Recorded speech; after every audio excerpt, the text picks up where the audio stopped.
The US has made a fiery entry into Israel's war with Iran, sending American bombers to destroy 3 of Iran's main nuclear production sites. President Donald Trump is describing the strikes as a spectacular success.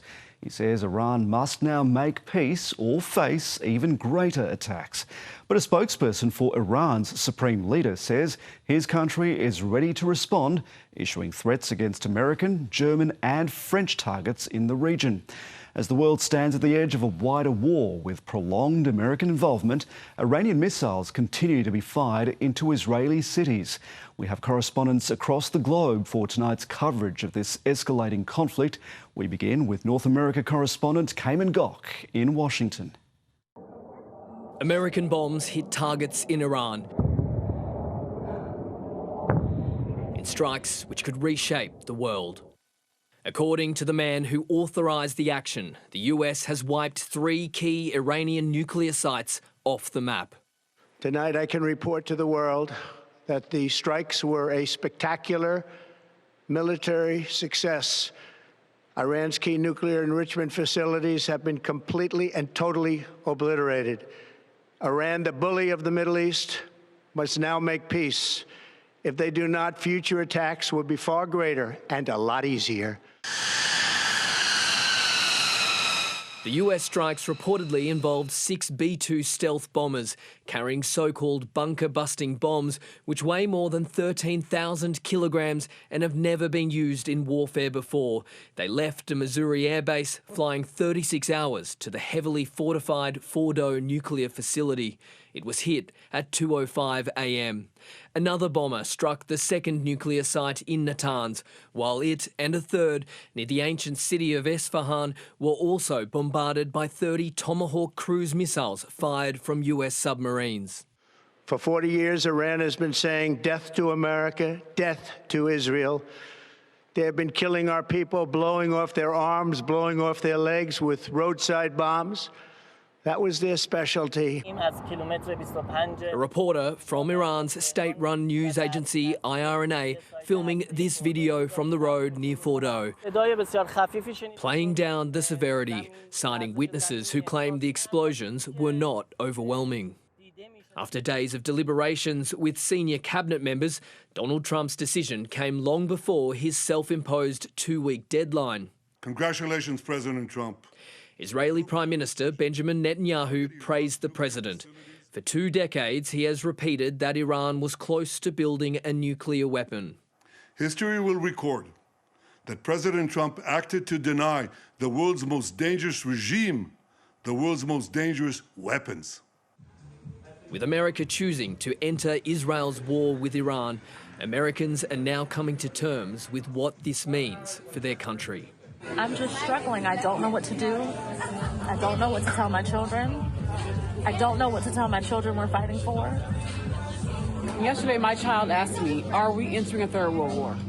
Iran's Foreign Minister Abbas Araghchi says Tehran reserves all options to retaliate and that the events will have everlasting consequences.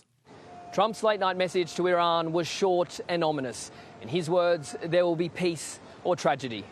The president has tethered the US to another war in the Middle East. A key question is for how long? He wants this to be over quickly and has warned if Tehran retaliates with force, America's response will be far greater than what was carried out tonight. If peace does not come quickly, we will go after those other targets with precision, speed and skill. The United Nations chief again urgently calling for de-escalation, describing America's actions as a dangerous escalation in a region already on the edge. There is no military solution.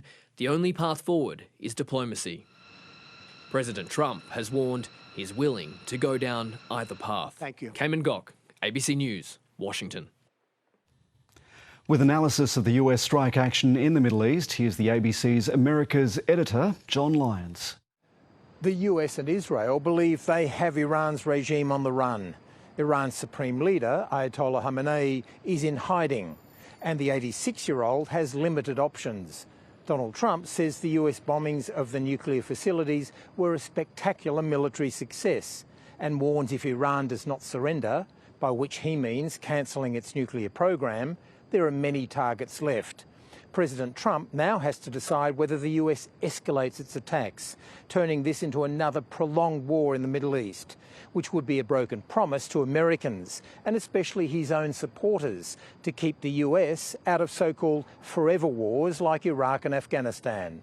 So far, MAGA Republicans are largely lining up behind Donald Trump, but a new front in the Middle East could be a real test of their loyalty.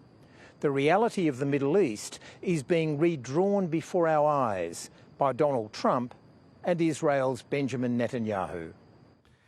The ABC's America's Editor John Lyons there with that analysis.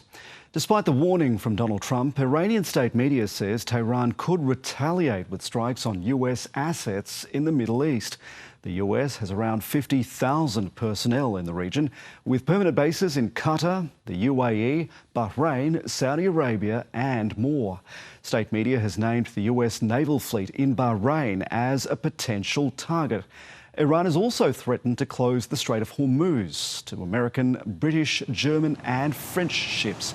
It's one of the busiest shipping routes for oil in the Gulf, with roughly 20% of the world's seaborne crude oil flowing through it. And despite Australia's long-standing alliance with the US, the government here hasn't offered an endorsement of the US airstrikes in Iran. It's calling for de-escalation and diplomacy as a path out of war. Australia has had a close-up look at one of the United States' most potent weapons. The B-2 bomber visited a RAF base west of Brisbane in recent years and has run missions out of Australia before.